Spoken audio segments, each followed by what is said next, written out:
2021년 8월 17일 화요 새벽 예배에 함께 하신 여러분들을 주님의 이름으로 축복합니다.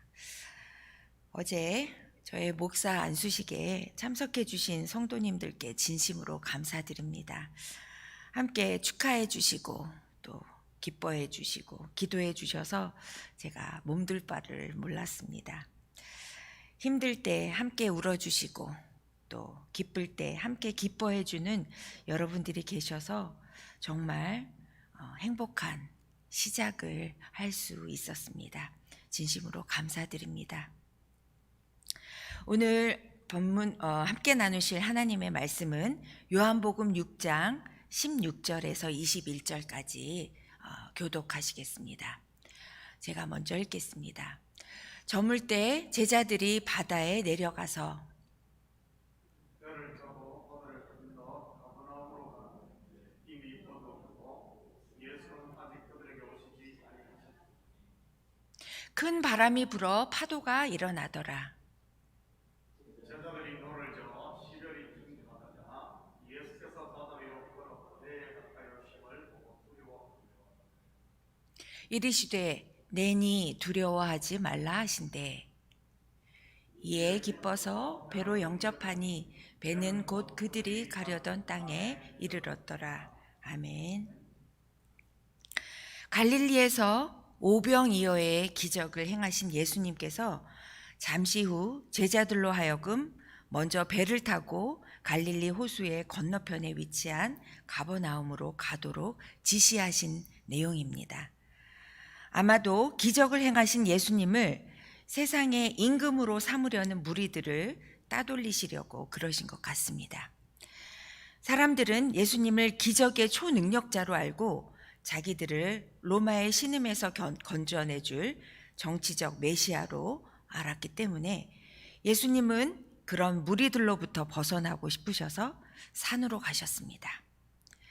예수님이 산으로 올라가신 사이에 제자들에게는 어떤 일이 벌어졌나요?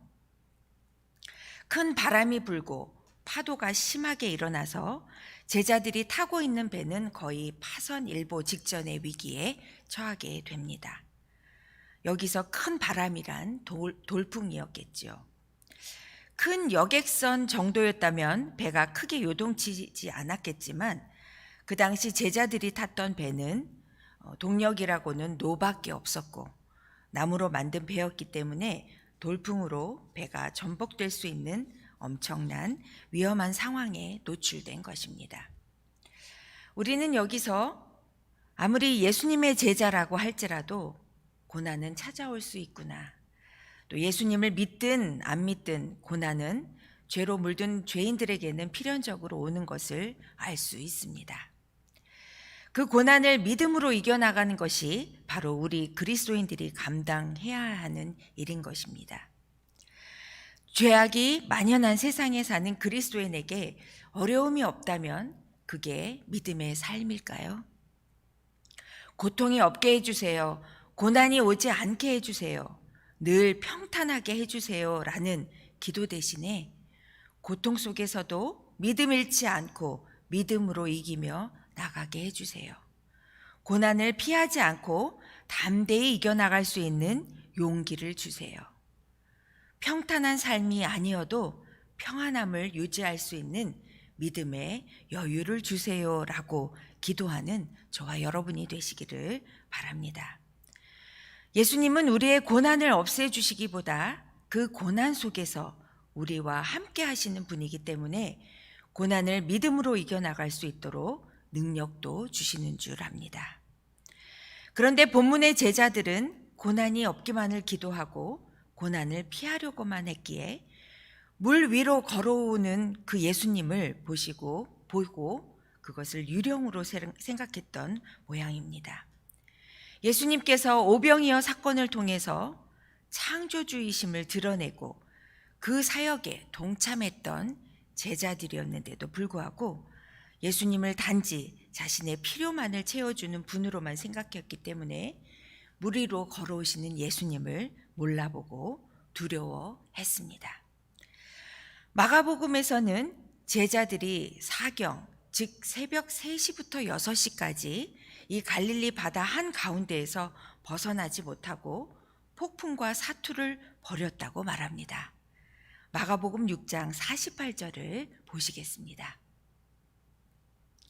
바람이 거스름으로 제자들이 힘겹게 노를 젓는 것을 보시고 밤 사경쯤에 바다 위로 걸어서 그들에게 오사 지나려고 하시매. 제자들은 삶을 포기할 수밖에 없는 절대절명의 순간에 물 위를 걸어오시는 예수님을 알아보지 못하고 두려워 떨었습니다. 예수님께서 그들에게 다가오셔서 이렇게 말씀하십니다. 내니 두려워하지 말아라. 제자들은 그 예수님을 알아보고 기뻐하며 예수님을 맞았습니다. 그리고는 바다를 잔잔케 하시고 제자들이 탄 배는 목적지에 안전하게 도착했습니다. 예수님은 이 사건을 통해서 제자들을 구원하심으로써 자신이 천지 만물을 다스리는 주권자 되심을 다시 보여주셨습니다. 이 사건은 예수가 그리스도이시며 하나님의 아들이심을 증거하는 요한복음에 나오는 7가지 표적 중에 5번째 표적입니다. 이 표적 이야기의 중점은 내니 두려워하지 말아라. 이 말씀에 무게를 두고 있습니다. 모든 창조 세계를 다스리는 확실한 주권자, 제자들이 아무리 애를 써서 노를 저어도 할 수 없었던 일을 해주시고 자신들의 힘으로는 갈 수 없었던 곳으로 그들을 데려다준 그 주권자셨습니다. 세상의 냉혹한 현실은 우리를 두렵게 하고 우리를 약하고 가진 것이 없다는 점을 상기시키며 늘 위협합니다. 세속주의와 물질주의의 광풍으로 우리가 탄 배는 늘 위협당하게 됩니다. 그때 자신의 목숨을 바쳐서라도 하나도 잃어버리지 않겠다고 하시는 그 예수님께서 보이지 않지만 늘 함께 하시는 예수님을 의지하는 우리가 되기를 바랍니다.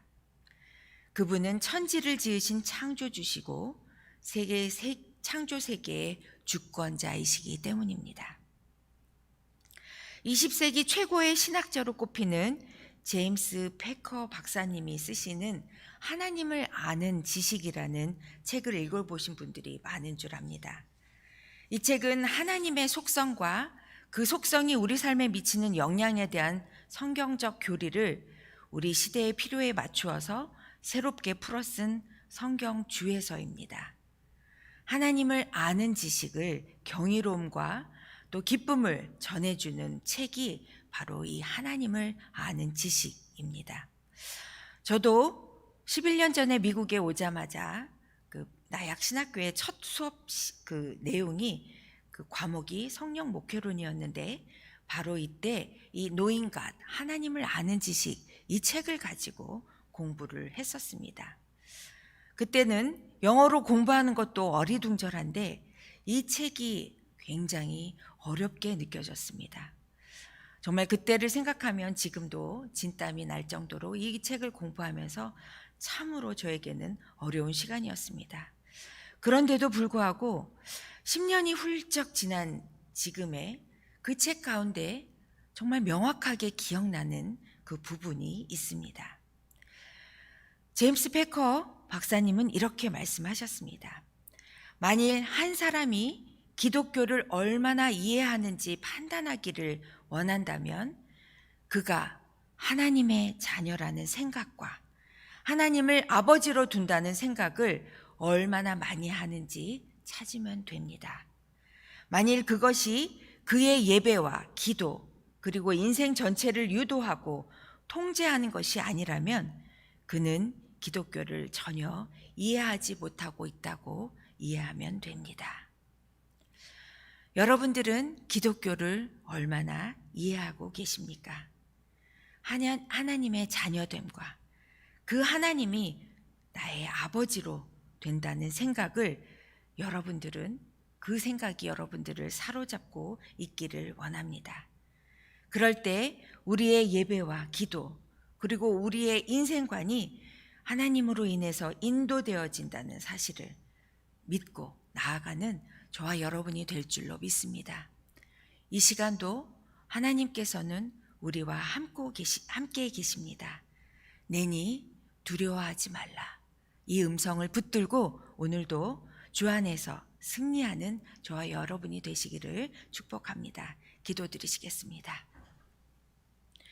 은혜로우신 하나님 참으로 감사합니다. 귀한 하루 주셔서 또 이 말씀으로 하나님 앞에 나아갑니다. 이 은혜가 너무나도 커서 또 이 은혜로 오늘 하루 저희들이 살아갈 수 있음을 고백합니다. 이 참교회를 축복해 주셔서 감사합니다. 이 참교회를 통하여 하나님께서 많은 성도의 교제가 있게 하시고 또 하나님의 영광을 보게 하시고 또 귀한 성도들의 믿음의 성장을 통하여 하나님께 영광을 올려드릴 수 있는 귀한 교회가 되게 하심을 감사드립니다.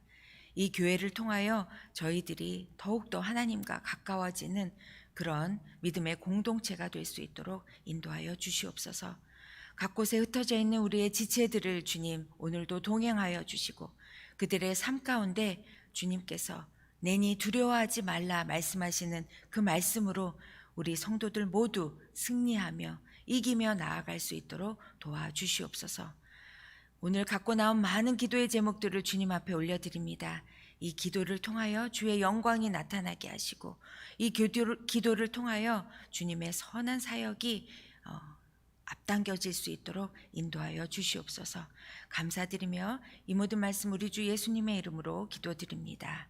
아멘.